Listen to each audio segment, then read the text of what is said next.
Então seja bem-vindo a mais um vídeo do canal O Segredo dos Concursos. Eu me chamo Daniel Gasparotto e nessa nova série de vídeos nós vamos tratar sobre a Lei 6.015 de 1973, a Lei de Registros Públicos. Estaremos englobando aqui todos os artigos da Lei de Registros Públicos, começando pelos artigos 1º e 2º das atribuições. Então, questão de número 1. De acordo com a Lei 6.015 de 1973, assinale a alternativa correta. Você pode parar o vídeo e tentar responder. Alternativa A.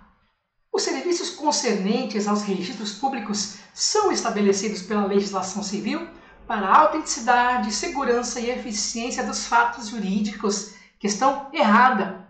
De acordo com o artigo 1º da Lei 6.015, os serviços concernentes aos registros públicos, estabelecidos pela legislação civil para a autenticidade, segurança e eficácia dos atos jurídicos, ficam sujeitos ao regime estabelecido nesta lei. Então, ele não faz previsão à eficiência dos fatos jurídicos, ele fala da eficácia dos atos jurídicos. Então, são 4 princípios basilares dos registros públicos. A publicidade, que embora não prevista expressamente no artigo 1º, é inerente ao termo registro público. Afinal, se o registro é público, é porque deve haver publicidade. Falaremos mais sobre isso adiante. O princípio da autenticidade é o segundo princípio basilar do registro público. Tem relação com o objeto de registro, que o objeto de registro está de acordo com a verdade, que aquilo que foi registrado foi o que de fato ocorreu. Esse é o princípio da autenticidade que decorre da fé pública do registrador.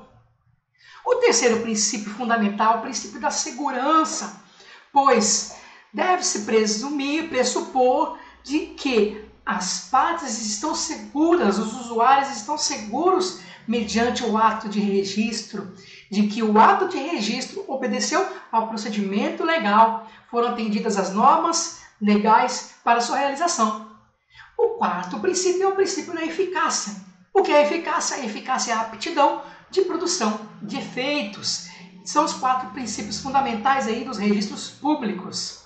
E aí ele fala sobre ato jurídico. E qual é a diferença entre ato jurídico e fato jurídico? Os fatos jurídicos são aqueles acontecimentos previstos em lei, juridicamente relevantes, portanto, que dão origem, modificam, mantêm ou extinguem as relações jurídicas. O fato jurídico, então, ele pode ser um fato jurídico em sentido estrito ou um ato jurídico. Enquanto que o fato jurídico em sentido estrito não decorre de uma ação humana, o ato jurídico em sentido amplo decorre de uma atividade humana. O ato jurídico, por sua vez, ele pode ser ato jurídico em sentido estrito, negócio jurídico e atos ilícitos. No ato jurídico em sentido estrito, há ação humana, mas os efeitos dessa ação humana são previstos em lei. Não há uma autonomia da vontade para definir quais serão as consequências dessa ação. No negócio jurídico, por sua vez, as partes elas têm autonomia para celebrar o negócio, como para prever os efeitos desse negócio jurídico. E, por fim, os atos ilícitos, que também são juridicamente relevantes aí, para fins de punição, indenização, entre outros motivos.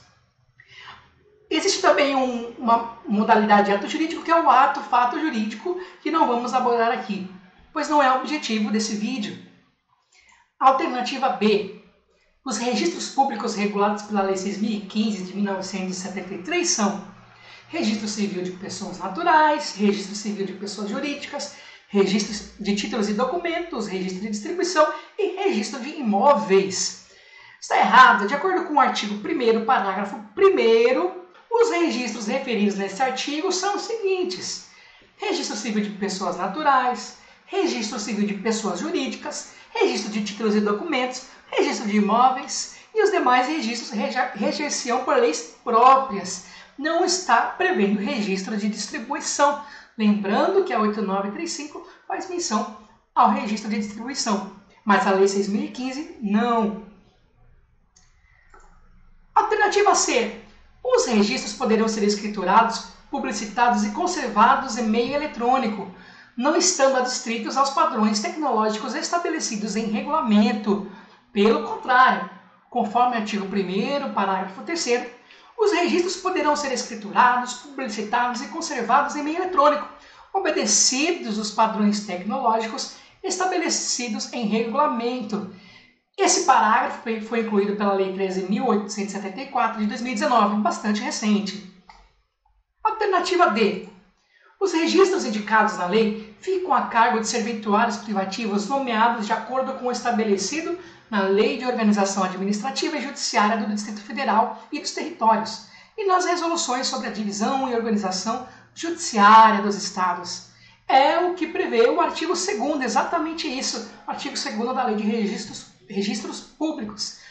Os registros indicados no parágrafo 1º do artigo anterior ficam a cargo de serventuários privativos nomeados de acordo com o estabelecido na Lei de Organização Administrativa e Judiciária do Distrito Federal e dos Territórios, e nas resoluções sobre a divisão e organização judiciária dos Estados. Só para observar aqui que os registradores não são servidores públicos. Eles atuam em delegação do poder público e atuam em nome próprio, atuam em regime jurídico de direito privado. Alternativa E. O registro civil de pessoas jurídicas e registro de títulos e documentos não poderão ser acumulados. Está equivocada essa questão. Conforme o artigo 2º, os incisos 1, 2 e 3, ele estabelece o seguinte, olha, o do item 1, que é o registro civil de pessoas naturais, serão feitos nos ofícios privativos ou nos cartórios de registro de nascimentos, casamentos e óbitos. Os serviços ali dos incisos dos itens 2 e 3, que é registro civil de pessoas jurídicas e o registro de títulos e documentos, serão feitos nos ofícios privativos ou nos cartórios de registro de títulos e documentos. Tanto o RCPJ e o RTD são feitos no cartório de registro de título e documento.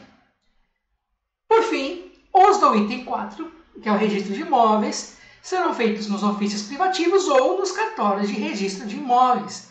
Portanto, o registro civil de pessoas jurídicas e o registro de títulos e documentos são feitos pela mesma serventia, que é o cartório de registro de títulos e documentos.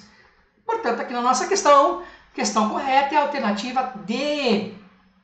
E para a gente fixar, para você ver como isso cai em prova, eu trouxe uma questão aqui do SESP, do ano de 2019, no concurso de remoção.